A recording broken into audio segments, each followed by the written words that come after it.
can you really pick up your entire life, your family, your business, all of these things and move to another country successfully is the question I'm always getting. And how did I do it?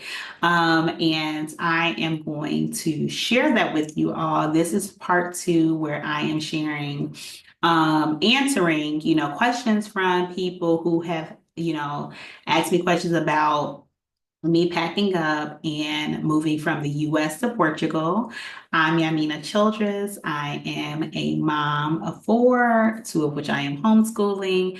I am a multi-business owner and a business consultant.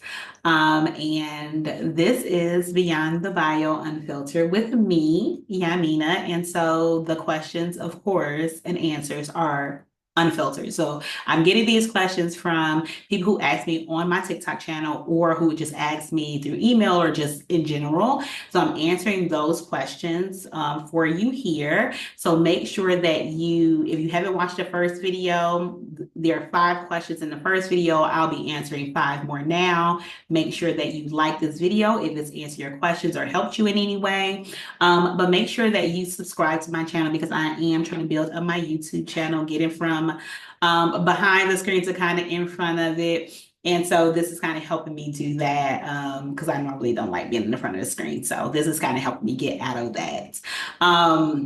So make sure that you are subscribing to my channel and getting that notification bell so you can hear it. Make sure that if you have questions, I'm going to answer these questions, but if you have questions from something I've said, or maybe you've been thinking about relocating and moving abroad, that you go ahead and ask those in the comments so that I can create another video that helps answer your questions as well.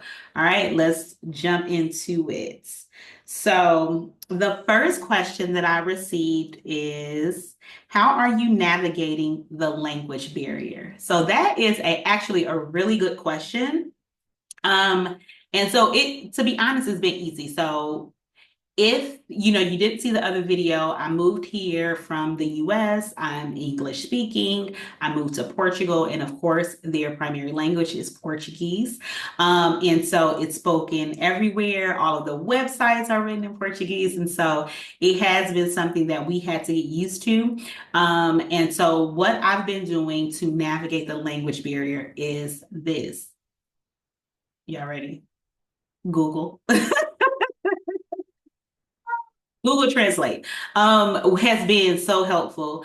But let me be honest. Although Portuguese is the primary language, there are many people we have encountered that also speaks English, even if not fluently, they speak it enough for us to have a conversation, which has been great. But if there are times where we don't, we go to we walk to our local store or to, somewhere and we're just out and about, I got my phone, so I invite you to use some technology. So if you use like Google Translate, I know some of the phones have like translation in it. I will just, type what I want to say in Google Translate and let it translate and let them read it, and then they'll kind of do the same back. I remember traveling a few years ago, and I bought these headphones that translate in real time. And unfortunately, I don't know what I did with them. They would have been so great now. But I did them, I think, when I was going to like Italy. I don't know, France, Italy, or something. I don't know. But anyway, I had them so that I could understand in real time and the other person can understand me. But either way, the good thing is that we live in a world of modern technology. And so being able to kind of translate those things, even if it's not exact, you can get the gist using something free like Google Translate on your phone. Also, that's been helpful with like websites, because a lot of the websites, if not all, especially like government websites and stuff like that, are all in Portuguese. Contracts are written in Portuguese, all of those things. And so being able to use the little translation. So if you see in your browser, especially if you use like Chrome, some kind of, or Gmail or something, it'll have those 3 little dots and you can choose translate. And so it can translate your text in the web browser or your emails or anything from whatever language you want to what other one. Sometimes you have to download language packs on your phone. Like I had to download the Portuguese language pack on my phone. Of course, it was free, it comes with the phone, but the phones don't have all the languages automatically available, but you can download them. And so once I did that, I'm able to translate things that's coming through email or just on my phone. Like sometimes I get text messages in Portuguese or whatever. But long story short, technology has been the only way I have been overcoming the language barrier. Of course, I am studying, my children are studying, and I hope to get better soon. But right now, 3 months in, I do not know how to speak Portuguese. I can say obrigado, and that means thank you. And sim, and that means yes. But other than that, I do not know the language, and I am looking forward to learning it. But until then, my phone and Google is my best friend. All right. Question number 2. Would you say it's hard for someone to move who doesn't work remote? And how easy is it finding a job in another country where you might not know the language? And so this is kind of a two-parter. So I will say, I wouldn't say it's hard for someone to move to another country who does not work remote. I would say the first things you want to do, if you don't want to work remote, I would definitely look for some of these international companies, whether they're located in the US or located somewhere, but they have offices and stuff all around the world. I would find countries that have, businesses that have offices and work in the country that you want to move to, because there are so many businesses that are global businesses. And so, yeah, we have a US office, but they have an office here in Portugal, something like that, because I know it's it's several US offices, companies that's in the US, that also has offices here or businesses here. And, when you look at it, some of the businesses that are in the US, such as like Aldi or Lido or something like that, those are actually businesses from other countries that have jobs in the US. So you can find jobs in other countries. You just have to, when you're doing your research for jobs, just like when you look for a job, you will put your location as to whatever country you're trying to go to, and then find work there. Now, if you bring that with the language barrier, so I would definitely, like, let's use Portugal and the US, for example, in English and Portuguese. I would definitely find some of those countries that may be US based or need English speaking people, so that when you apply, you can just apply and they know you're going to speak English, right? Because you're not going to be able to learn a new language instantly. So you're going to have to apply to a company that English is one of the versions they offer. So of course, like when you call maybe a company, they have options in English and Spanish or Portuguese or whatever. And that means they need employees who also know how to read or write or speak these languages. And if they're US based, they're definitely going to be willing to hire a an English speaking person. Sometimes they may say you have to speak the other language, but again, it's just like a job search with any other job search. You have to know the qualifications, and if you meet those qualifications, but I wouldn't say it's going to be much different than your original job search beyond looking for the right country that you're going to, and then just making sure that your language is an option. Now, English, and this is for my US people, English, if you don't know, is one of the most spoken languages in the world. Even when people speak their another primary language, a lot of places also have English speaking people, and a lot of them. And so, which, sometimes can be a benefit to you.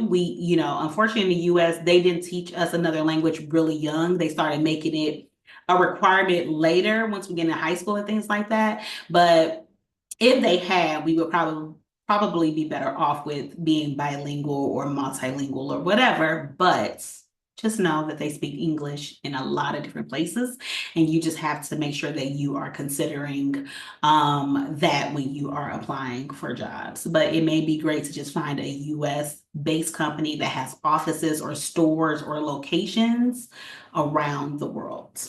All right, so hopefully that was helpful. Number three, how do I apply for school in another country? And so I'm going to answer this one in two different ways because I don't know if you are in school yourself, like maybe a college student, or if you're a parent of a student. So I'm going to answer both from the things that I know. If you're going to apply for school in another country, you have to be able to pay for the school, right? So for instance, they have like the University of Lisbon, and my second oldest daughter is in college right now, and so we consider that school. I would say that the tuition is so much cheaper. I mean, so much cheaper than the U.S. I'm talking about $7,000 or something for the year. So that may be something that you can pay, just from working and pay your way through school in another country, or you can get you maybe just like a private loan or some of your savings and do that. But then you can also still go to school in your home country and maybe do like online distance learning and then take those classes from like the US, there you still are in like a US university and you are utilizing your financial aid or whatever, but you are still studying abroad because there are a lot of ways that you can study abroad. There are even like if you are in a university in the US and you want to just say you want to move to Portugal, and that school has study abroad partnerships with schools in Portugal, you can do that. And so then you can still be technically enrolled in a U.S. school. You'll be a transient student in the Portuguese school, and then you can still do that. There are different ways as a college student where you can study. And even if you aren't in a school that already has a partnership with the school you want to go to, there are many third-party study abroad programs where you can be, a citizen in this country and a student in this country, and then study abroad in whatever country you want to go to. And so I would definitely really start looking at those study abroad programs. If you aren't willing to pay out of pocket to go to the school in the new country out of pocket, or if you don't want to do remote learning from your home country, I would definitely think about some of those study abroad programs because there are a lot of them available either directly through the schools or private study abroad programs. And then just look at the different financing options that they may have available. Even some of the jobs will pay for, your tuition and fees and books. And so those might be options. That's if you are a college student. Now, if you are a parent going to another school, so here in Portugal, just like the US, K through 12, like those are free public education. And so as soon as you become a resident, you can sign your kid up for school here in Portugal for free. But because it is Portugal, they are taught in Portuguese. And so if you are not fluent in said language, they have other options. And here they have what they call international schools. And international schools teach Portuguese and English so that for those English learners, those people who have moved who are foreigners to here and don't speak Portuguese, they will teach them Portuguese, but also teach them the educational materials in English so that your student is able to still be able to do school while you're in another country. My two youngest kids were already homeschooled before we came here, so they are still homeschooled.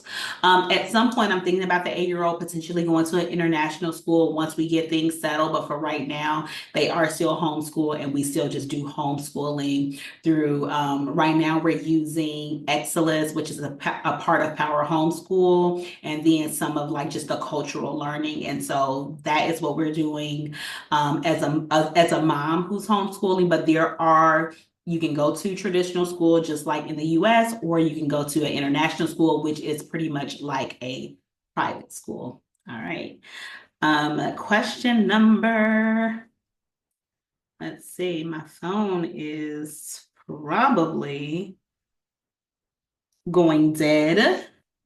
So I'm gonna charge it for a second. Let me put it on the charger so I can see it. It's going so dead that it's so low. And I told y'all this is unfiltered, so you don't have to get this pause. Okay.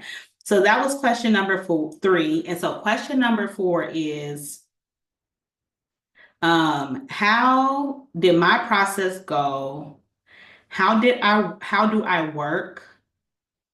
How long can I live here without working? And what is the general cost? And so that was several questions in one. So let me try to, and I want you, if this is your question and you asked it, I want you to also go to part one, because in part one, I talked about my process with getting here, and how I work and things like that. So, the process going here, like I said, it was more long and waiting than anything else. Most of the paperwork I had for the visa, the things that I didn't have, it was easy to obtain. It just took time to obtain it. And so just being very much planning ahead, and I didn't have anybody who told me that up front. So I was kind of learning it along the way, but I would tell any person new to just make sure that you look at the visa requirements for wherever you're going. And if we're talking about here in Portugal, thinking about your job, your bank account, your background check, let's see, we had to your lease, where you're going to live. You need health insurance, then you already have to pre-purchase things like that. So that process was just long. It just took, several months, but it was not hard. But the thing is, if you don't know, I do not work for another country. I am a business owner, and my two oldest children, my oldest one is a partner in one of my businesses, and the other works for us in that business. And so I am working in my own business. And if I was working for someone else, I would do what I said earlier, and to really just look at companies that have offices where you want to go, and apply for those just like you would locally, but just applying for that international office who would be willing to hire you. But if you are, a business owner, you can just do your business abroad, or you can do some kind of remote work if your company allows you to do remote work from anywhere in the world. Because I do know there's some countries, some jobs, not countries, like in the US, you'll see that it's remote, but you have to be based in the US. But there are some jobs where you can do remote that you can work from anywhere. So you might want to think about something like that. I know, especially people like business owners, content creators, things like that, they, are digital nomads, and so they are just working wherever they are.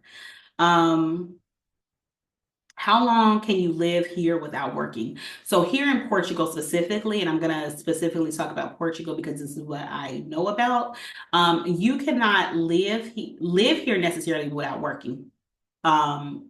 No, let me not say it like that. You can live here as long as you want without working. But in order to get a visa, you have to show some proof of income. So that income either has to come from like maybe some retirement income, some work income, some self-employment income, some investment income, wherever that income comes from, like you're renting your house out when you move, something like that. You just have to be able to show that income for like 3 months before you even move here.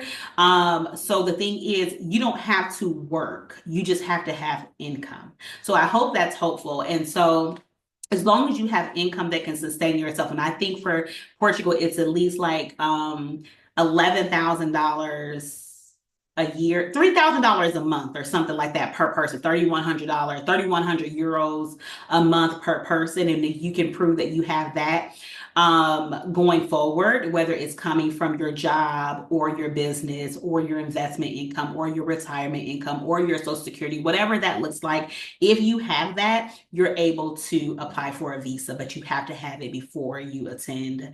And if you're asking for like how long can you work without needing a job, I would say you would just have it's not super cheap. Housing is not super cheap here. It has gone up, I guess, over time as people start moving it in. But when I look at the overall thing, food is cheaper, healthcare, insurance, all of those things are cheaper. But you would definitely need to have regular income or money in the bank, right? It's just like living anywhere. You would have to be able to sustain yourself and whatever that looks like for you. But for the Portuguese government, they say about 31 or 3,200 euros per month for an adult is a sustainable amount. Let's see. And the general cost. And so the general cost and if we're starting with the general cost for the visa cost about, I want to say the total cost for our visa was about $190, I want to say, and that included like the fees to mail the visa to us, our passports back to us. The fingerprints were the fingerprint cost, and I want to say it was about $50, $50 to $70 for the fingerprints.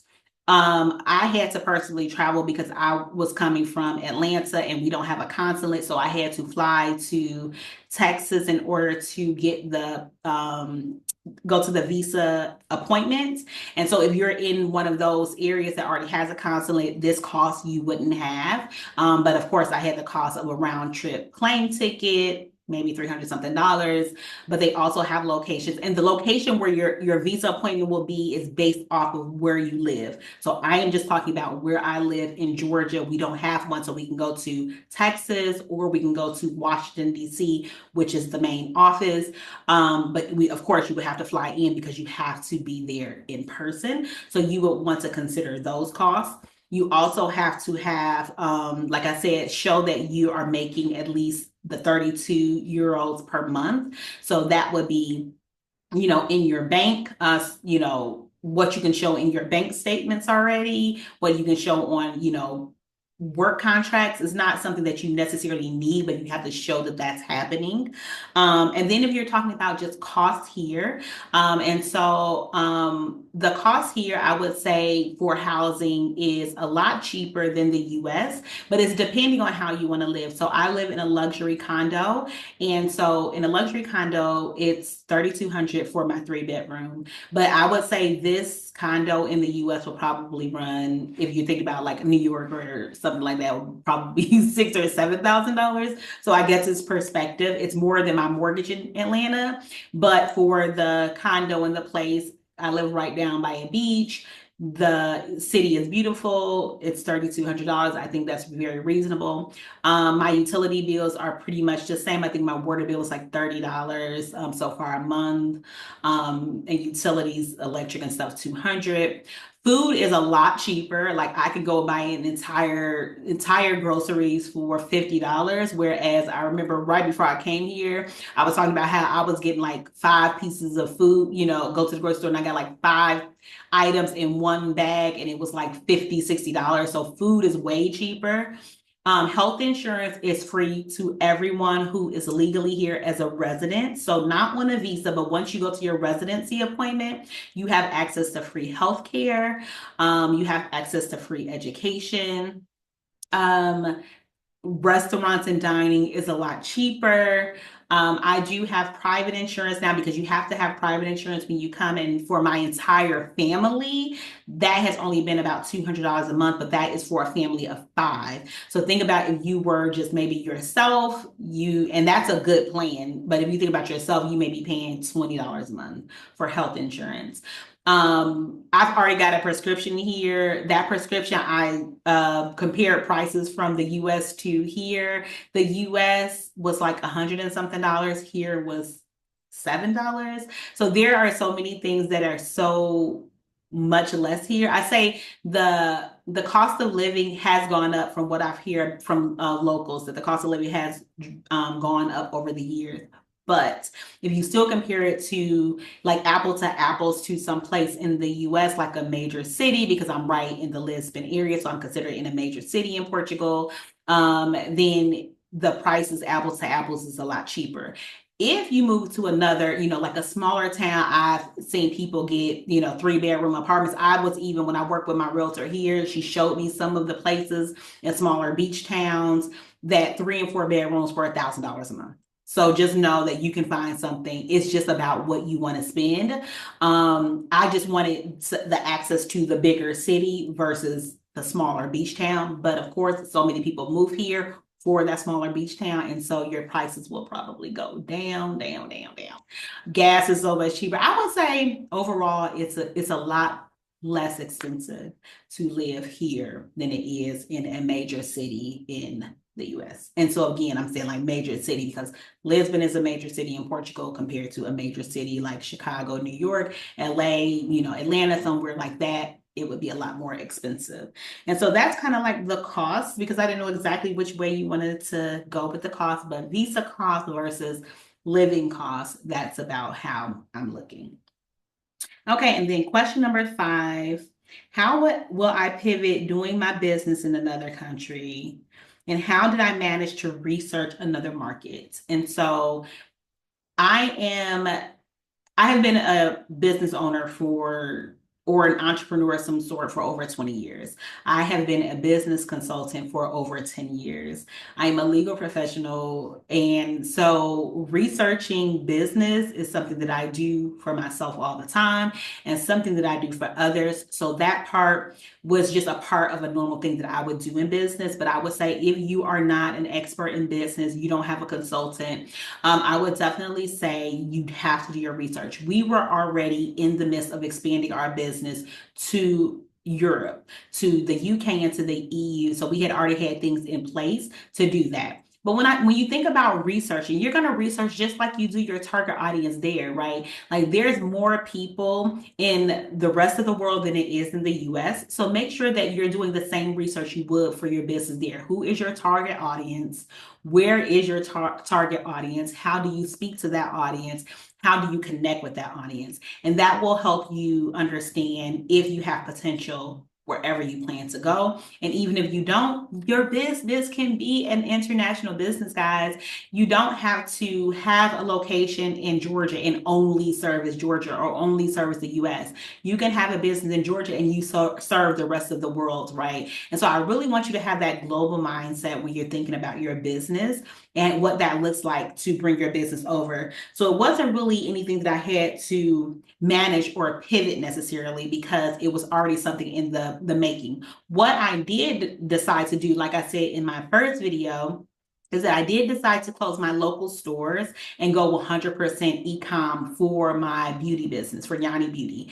And the reason I did that is not because you can't manage a business internationally. It's just because when I thought about the cost, what we were making in our local market, the cost of the team versus going virtual, it was just a smart business decision not to have a local brick and mortar store and to do all of this 100% remote. And it has made it so much easier for us to expand globally. And then we are already in the process of reopening the store here. But even if we didn't, people have e-commerce business all the time, and we're not only just an e-commerce business, we are a full beauty brand. And so even tapping into international retailers, these are the things that businesses should be doing anyway. Really tapping into not just your local markets, but to those international markets. So I'm going to give you a little tip. If you are looking to expand your business to an international market, or you really need those a consultant or that pivot, then let me know because that's what I do, honey. That is what I do. I help businesses think about their pivot or just think about their expansion because, going international is not necessarily a pivot. It's a natural expansion into a lot of our businesses. So I want you to consider that. Research things. Like I said, if you know your target audience and you know what they want, you just want to research your potential. Use something like Perplexity AI to determine where your potential market is. See if it may be a good fit, what your potential market size is in a particular country. Use Google, use all of those same resources and tools that you did when you first started your business. So that was a whole lot. I broke it up into 2 videos and it was still a lot.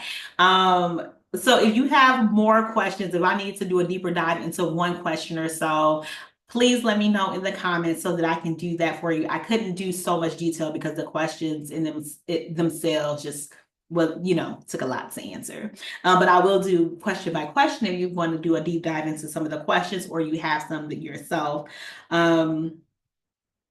So whether you're dreaming of moving abroad, if you here just because you being nosy, that's fine. I'm telling you all of the things that I know, preparing to move abroad all last year and finally getting here in 2025. I've been from US to Portugal for 3 months.